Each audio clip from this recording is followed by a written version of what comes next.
Hello दोस्तों, नमस्कार। समृद्धि technical में आपका हार्दिक स्वागत है।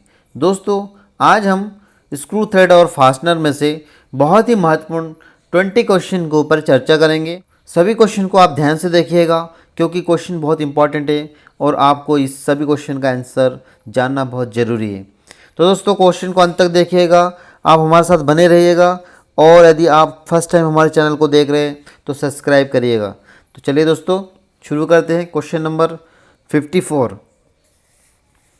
चेजर द्वारा निम्न में से कौन सी चूड़ी काटी जा सकती है। तो दोस्तों, चेजर आप लोगों ने देखा होगा।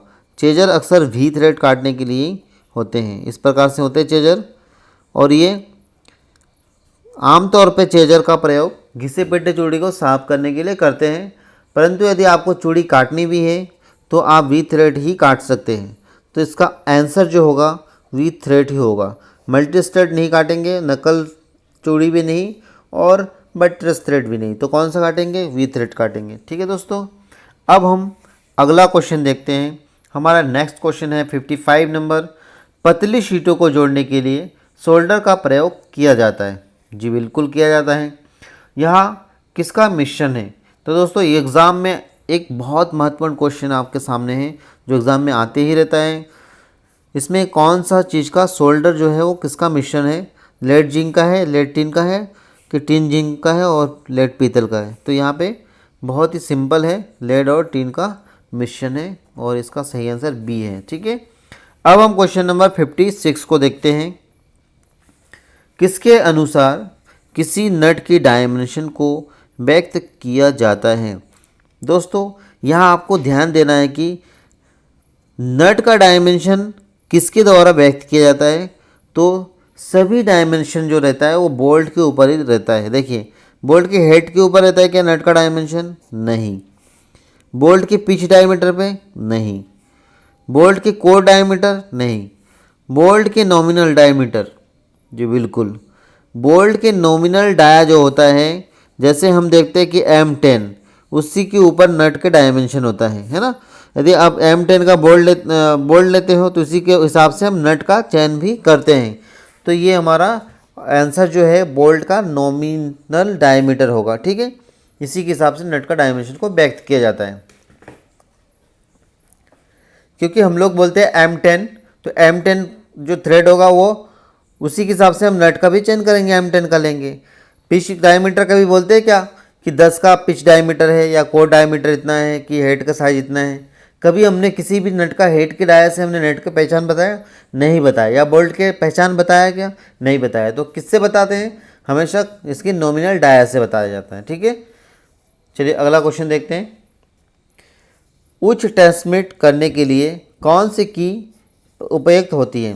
दोस्तों, जहाँ पर हैवी ट्रांसमिट हो या हैवी शक्तिशाली आपको ट्रांसमिट करनी हो, पावर को ट्रांसमिट करनी है, तो यहाँ पे आपको कौन सा की का प्रयोग जो है सबसे उपयुक्त लग रहा है?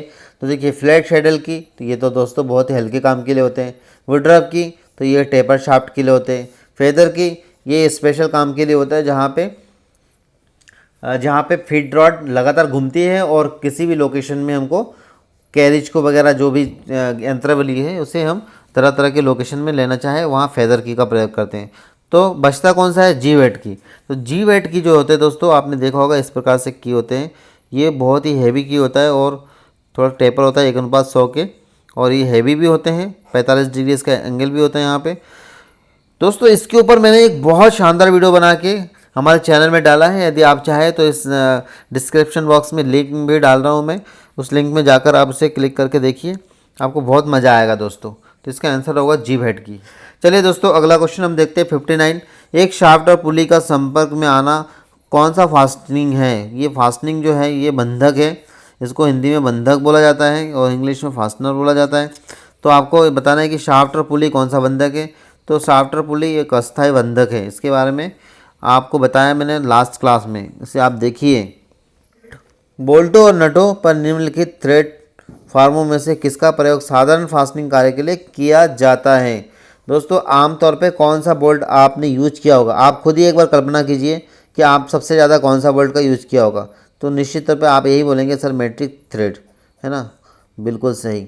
मैट्रिक थ्रेड का सबसे ज़्यादा प्रयोग किया जाता है और मैट्रिक थ्रेड का एंगल होता है 60 डिग्री, बी में बना होता है। ठीक है, तो यहाँ पे बी थ्रेड आ जाएगा 60 नंबर का। ठीक है, अब दोस्तों क्वेश्चन नंबर 61 को देखिए। इस की मतलब होता है यहाँ की के बारे में, जो कीवे के साथ की लगता है उसके बारे में बताए गए हैं। फिट करने के लिए शाफ्ट को फ्लैट किया जाता है।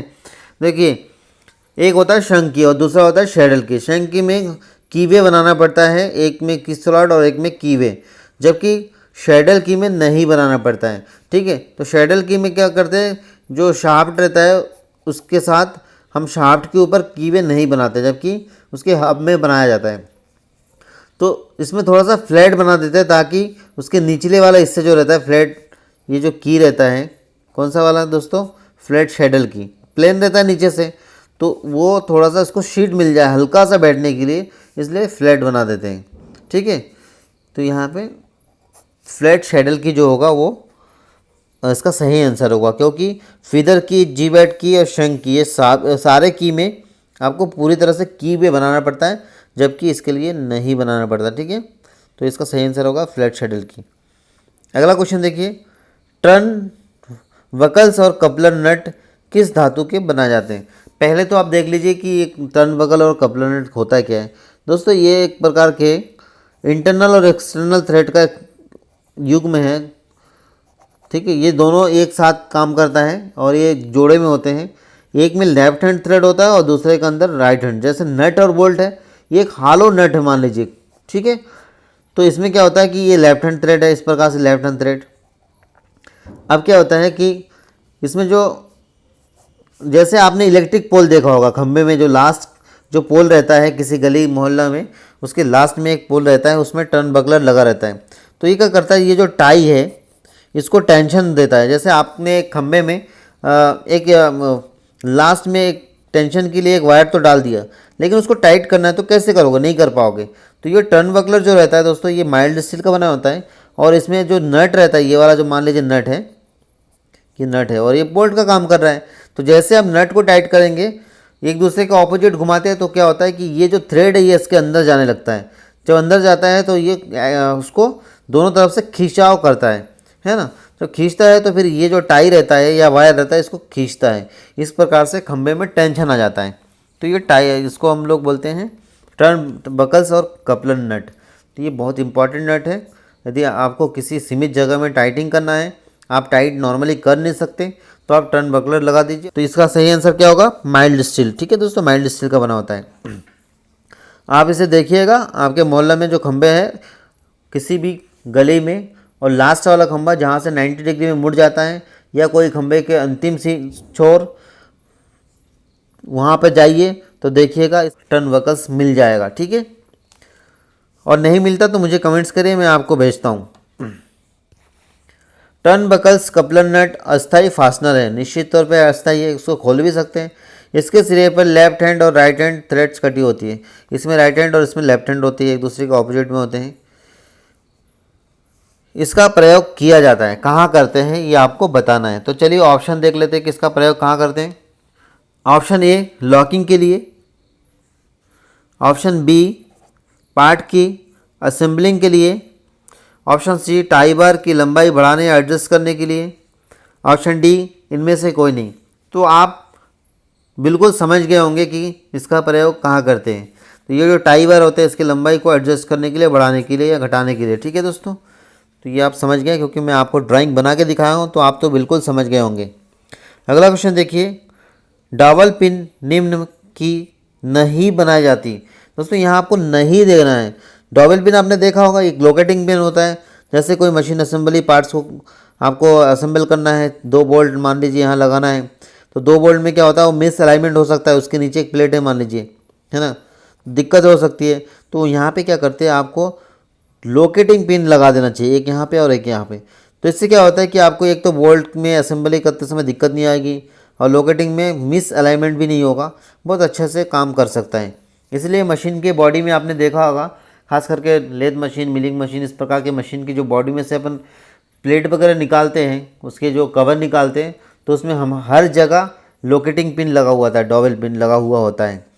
वो पहले डबल पिन लगा दीजिए, उसके बाद आपको नट बोल्ट टाइट करना जो करना है करिए।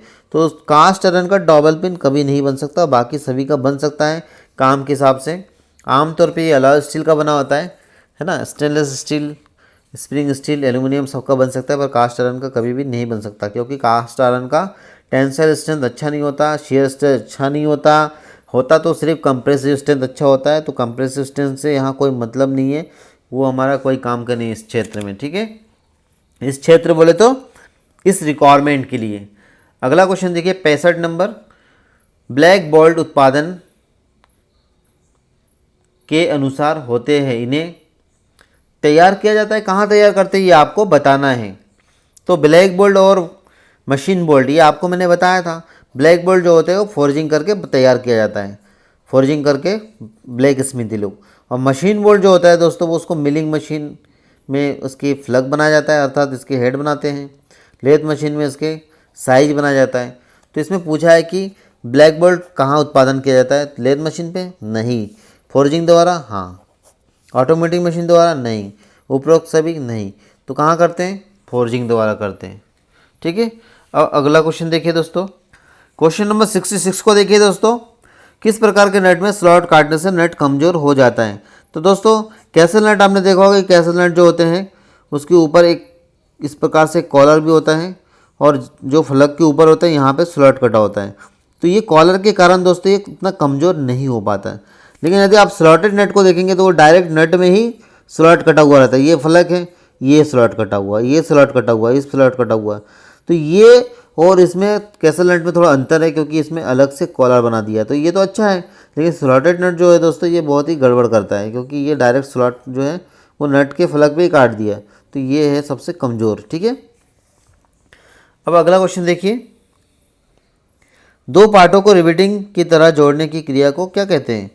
तो दोस्तों इसमें एक प्रोसेस है, उसमें आपको बताना है कि इसमें ऐसा कौन सा प्रोसेस है जो देखने में रिवेटिंग जैसे होते हैं पर थोड़ा कमज़ोर होते हैं। तो मैं आपको यहाँ बताता हूँ। ये जो पेनिंग प्रोसेस है ना दोस्तों, ये सभी स्टैकिंग वगैरह सोल्डिंग है आपने सुना होगा नॉर्मली, पर पेनिंग नहीं सुना होगा। और पेनिंग तो कोई प्रोसेस ही नहीं है, ऐसे ही ऑप्शन दिया है। जैसे आपने पोस्ट ऑफिस के एक सील देखा होगा आप, या जहाँ पे मतदान होता है वहाँ पे आपने देखे होंगे कि मतदान की काउंटिंग होने के बाद मतपेटी को जो सील लगाकर उसे लॉक करते हैं, तो उनके पास एक स्टाम्प टाइप के होते हैं। बस इसी प्रकार से ये भी होता है। तो क्या करते हैं, पेनिंग में क्या होता है, सॉफ्ट मटेरियल के कोई भी रिविट होता है, और ये जो रहता है ये कुछ इस प्रकार से रहता है, जैसे मैंने आपको बना के दिखाया इस प्रकार से ये, और नीचे से थोड़ा फैला हुआ होता है ये पेनिंग टूल्स, और यहाँ पे क्या होता है थोड़ा सा इस प्रकार से दांते बने होते हैं। अब आप क्या जो रिविट का हेड बनाना होता है, तो एक साइड तो रिविट का हेड बना हुआ रहता है, और इसको इस साइड से ऐसा डालते हैं, और यहाँ प्लेट वगैरह जो भी आपको डालना है छोटे छोटे डाल दीजिए, और नीचे स्टेक लगा दीजिए, और ऊपर से इससे आप चोट लगाइए। चोट लगाने से क्या होगा, उसके हेड जो है वो शॉर्ट मेटल का रहता है, एल्यूमिनियम कॉपर के, तो ये फैल के और हेड बन जाता है। पर दोस्तों इसका पेनिंग इसलिए नाम है क्योंकि ये रिविटिंग जैसा प्रोसेस तो है, पर रिविट नहीं है ना। तो ये एक प्रोसेस है जो कि रिविटिंग की तरह होता है, और दो पार्ट को जोड़ने के लिए किया जाता है। इसे पेनिंग के नाम से जाना जाता है, ठीक है दोस्तों। तो ये पेनिंग टूल्स है। यदि आप चाहें तो एक किताब में देख सकते हैं, और यदि नहीं तो आप गूगल के माध्यम से भी देख सकते हैं। इसमें मुझे कोई आपत्ति नहीं है, आप इसे देखिए, और यदि आपको कोई डाउट है तो मुझसे बात करिए, मोबाइल नंबर से बात कर सकते हैं, या मुझे कमेंट्स में कमेंट्स कर सकते हैं, ठीक, कमेंट बॉक्स में आकर मुझे कमेंट्स करिए। अगला क्वेश्चन देखिए 67 नंबर, कैप हेड बोल्ट का दूसरा नाम क्या है। तो दोस्तों जैसे कि आप जानते हैं कि जो बोल्ट होते हैं वो एक कैप हेड होता है और दूसरा चीज हेड होता है। जिसका कैप होता है इस टाइप से वो कैप हेड होता है, और दूसरा जो होता है पतले फ्लैट हेड जो चीज हेड के नाम से जाना जाता है। तो यहाँ आपको बताना है कि कैप हेड बोल्ट का दूसरा नाम क्या है। तो यहाँ देखिए चीज हेड बोल्ट, तो ये जो फ्लैट होता है वो चीज हेड होता है। सिलेंड्रिकल हेड बोल्ट, तो जो गोल जिसका फेस बहुत ही गोल होते हैं वो सिलेंड्रिकल होते हैं। राउंड हेड बोल्ट दोस्तों जिसका हेड इस प्रकार से स्नेप हेड आकार रिविट के जैसे होते हैं उसे राउंड हेड बोल्ट या कैप हेड बोल्ट के नाम से जाना जाता है। तो ये ऑप्शन नंबर सी इसका सही आंसर होगा। ठीक है, सिलेंड्रिकल में क्या होता है, गोल आकार के हो जाते हैं पर इसकी थोड़ा मोटाई अधिक होती है। चीज़ में तो बहुत ही पतले होते हैं, जैसे आपने शीट मेटल वर्क में जो रिविट या बोल्ट का यूज होता है उस प्रकार से होते हैं। पर राउंड हेड बोल्ट का दूसरा नाम जो है वो कैप हेड बोल्ट होते हैं, और इसका जो ऊपर का भाग होता है, जैसे आपने कैप हेड नाम सुना होगा, डोम बोल्ट सुना होगा, है ना, इस प्रकार से होता है। ठीक है दोस्तों, अब हम क्वेश्चन नंबर, तो आंसर क्या होगा इसका, सी होगा। ठीक है, अब क्वेश्चन नंबर 68 को देखिए, 68 number question, cylindrical head bolt का दूसरा नाम क्या है। यहाँ आपको बताना है कि सिलेंड्रिकल हेड का दूसरा नाम क्या है। तो जैसे कि मैंने आपको यहाँ बना के दिखाया था कि सिलेंड्रिकल जो हेड है वो गोल ही होता है पर इसकी थोड़ा मोटाई अधिक होती है। तो यहाँ पे आप क्या लगाएंगे, कैप हेड बोल्ट नहीं लगा सकते, क्योंकि कैप हेड का नाम तो राउंड हेड बोल्ट भी है, तो ये तो नहीं होगा। दूसरा, सिलेंड्रिकल हेड बोल्ट का दूसरा नाम बताना है आपको, तो सिलेंड्रिकल जो है वही चीज़ हेड बोल्ट भी है। देखिए मैंने यहाँ एक बताया था, ये फ्लैट है ये भी फ्लैट है, दोनों एक ही जैसे हैं। ये चीज़ हेड बोल्ट और सिलेंड्रिकल हेड बोल्ट ये एक दूसरे के समान है या थोड़ा सा अंतर है, पर है दोनों एक ही कैटेगरी के। तो इसका सही आंसर दोस्तों क्या होगा, सिलेंड्रिकल हेड बोल्ट।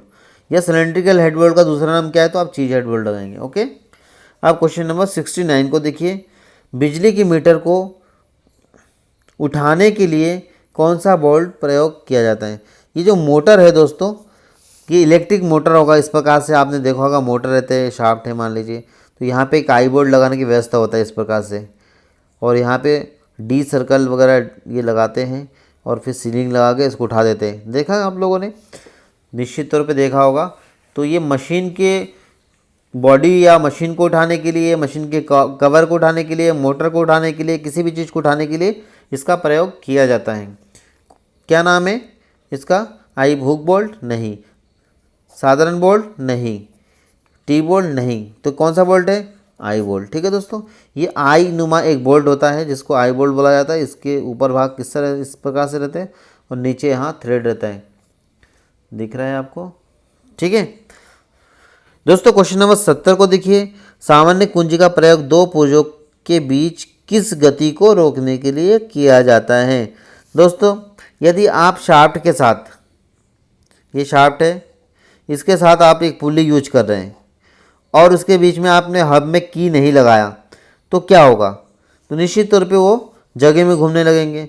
तो उसको क्या बोलेंगे दोस्तों, आपने एक शाफ्ट के साथ पुल्ली लगा दिया, आपने की नहीं लगाया, तो जब ये घूमने लगेगी इस प्रकार से, ये यहाँ से घूमने लगेगी, तो ये शाफ्ट के साथ की तो है ही नहीं, तो क्या होगा, वो घूमने लगेंगे। तो उसको क्या बोलते हैं, घूर्णन गति के नाम से जाना जाता है। तो इसका आंसर क्या होगा दोस्तों, घूर्णन गति। ठीक है दोस्तों, अब क्वेश्चन नंबर 71 को देखिए, 15 मिलीमीटर से 50 मिलीमीटर के बीच पाइप को पकड़ने के लिए निम्न में से किसका प्रयोग किया जाता है। तो दोस्तों, 15 मिलीमीटर से 50 मिलीमीटर के पाइप को पकड़ना है तो आप पाइप रेंज का प्रयोग करेंगे। ठीक है, और यदि उससे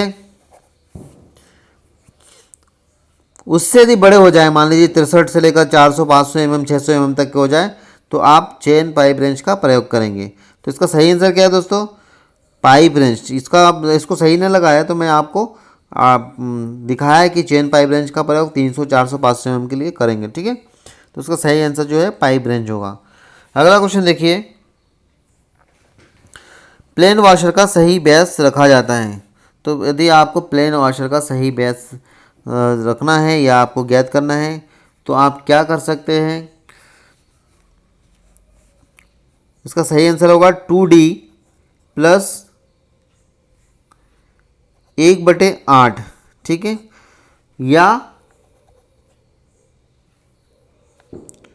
2D प्लस 3, ये दोनों ही सही है दोस्तों। ठीक है, ये भी या ये भी। तो दोस्तों, यदि आपको प्लेन वॉशर का साइज निकालना है, मान लीजिए आपके पास एक 10 mm का एक डाया है M10 का, आपको वॉशर का सिलेक्शन करना है, तो आप इस फॉर्मूला को लगाइए, 2D प्लस 3 को लगाइए, तो 10 के साथ आपको 2 के गुणा होता है 20 और 3 23, अर्थात 10 के लिए आपको 23 का वॉशर लगाना पड़ेगा। इसी प्रकार से आपको इंच में निकालना है तो आप ये फॉर्मूला लगा दीजिए 2D प्लस 1/8, तो भी आपको इसी के आसपास वॉशर मिल जाएगा। या ठीक है, या आप का ले लीजिए या इंच का ले लीजिए, आपको प्राय समान मिलेगा। तो इसका सही आंसर क्या होगा दोस्तों? 2D+3 होगा। ठीक है, चलिए दोस्तों 73 नंबर क्वेश्चन देखते हैं। प्लेन वॉशर की मोटाई रखी जाती है। दोस्तों आपने देखा होगा प्लेन वॉशर का प्रयोग आमतौर पर सभी नट या बोल्ट के नीचे करते हैं, लेकिन क्या आपको पता है कि उसका भी एक साइज होता है? आप किसी भी वॉशर को लेकर किसी भी नट के नीचे लगा देंगे तो वो तरीका सही नहीं है। तो दोस्तों सही तरीका कौन सा है कि उसकी मोटाई कितने हो? तो आप फार्मूला लगा दीजिए दोस्तों, D/8 आप फार्मूला लगा दीजिए। फॉर एग्जांपल आपने किसी बोल्ट का चयन किया, वो 10 mm का एक बोल्ट है जिसका डाया जो है वो 10 है। तो आपको क्या करना क्या है? 10/8 करना है, और जो भी आंसर आएगा उसकी मोटाई देखिए कितना हो गया, ये 0.8 के कुछ आसपास। अर्थात दोस्तों आपको जो वॉशर यूज करना है वो आप 1 mm से नीचे की मोटाई वाले वॉशर का ही प्रयोग करें तो बिल्कुल सही होगा। तो ऑप्शन इसका सही आंसर क्या होगा दोस्तों? सी नंबर ऑप्शन इसका आंसर है। ठीक है, अब क्वेश्चन नंबर 74 देखिए। हालो शैडल की का प्रयोग किया जाता है। जैसे कि आपने शैडल की में पढ़ा होगा, एक फ्लैट शैडल की होता है और दूसरा हालो शैडल की होता है।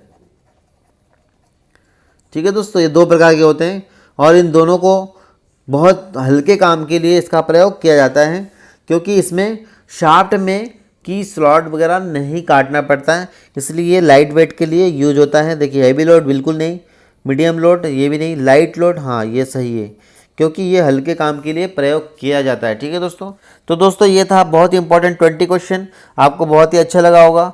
और यदि आपको बहुत पसंद आए तो लाइक करिए, शेयर करिए आपके दोस्तों के साथ, और यदि आप हमारे चैनल को फर्स्ट टाइम देख रहे हैं तो सब्सक्राइब कर दीजिए। और यदि आपको कोई कमेंट्स करना है, आपको जो भी मन में आया मुझे बताइए।